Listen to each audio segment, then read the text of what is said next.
Corduroy by Don Freeman. Corduroy is a bear who once lived in the toy department of a big store. Day after day, he waited with all the other animals and dolls for somebody to come along and take him home.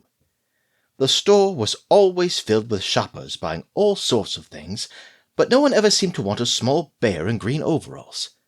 Then, one morning, a little girl stopped and looked straight into Corduroy's bright eyes. "Oh, Mummy," she said, "look, there's the very bear I've always wanted." "Not today, dear," her mother sighed. "I've spent too much already. Besides, he doesn't look new. He's lost a button to one of his shoulder straps." Corduroy watched them sadly as they walked away. "I didn't know I'd lost a button," he said to himself. "Tonight, I'll go and see if I can find it." Late that evening, when all the shoppers had gone and the doors were shut and locked, Corduroy climbed carefully down from his shelf and began searching everywhere on the floor for his lost button. Suddenly, he felt the floor moving under him. Quite by accident, he'd stepped onto an escalator, and up he went. "Could this be a mountain?" he wondered. "I think I've always wanted to climb a mountain." He stepped off the escalator as it reached the next floor, and there before his eyes was a most amazing sight. Tables and chairs and lamps and sofas and rows of beds. "Well, this must be a palace," Corduroy gasped. "I guess I've always wanted to live in a palace." He wandered around, admiring the furniture.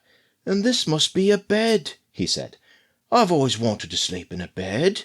And up he crawled onto a large, thick mattress. All at once he saw something small and round. "Why, here's my button!" he cried, and he tried to pick it up, but like all the other buttons on the mattress, it was tied down tight. He yanked and pulled with both paws until, pop! Off came the button, and off the mattress Corduroy toppled. Bang! Into a tall floor lamp, and over it fell with a crash. Corduroy didn't know it, but there was someone else awake in the store. The night watchman was going about his rounds on the floor above, when he heard the crash and came dashing down the escalator. "Now who in the world did that?" he exclaimed. "Somebody must be hiding around here." He flashed his light under and over sofas and beds until he came to the biggest bed of all, and there he saw two buzzy brown ears sticking up from under the cover. "Hello," he said. "How did you get upstairs?" The watchman tucked Corduroy under his arm and carried him down the escalator, and set him on the shelf in the toy department with the other animals and dolls. Corduroy was just waking up when the first customers came into the store in the morning, and there, looking at him with a wide, warm smile, was the same little girl he'd seen only the day before. "I'm Lisa," she said, "and you're going to be my very own bear. Last night I counted what I saved in my piggy bank, and my mommy said I could bring you home." "Shall I put him in a box for you?" the saleslady asked.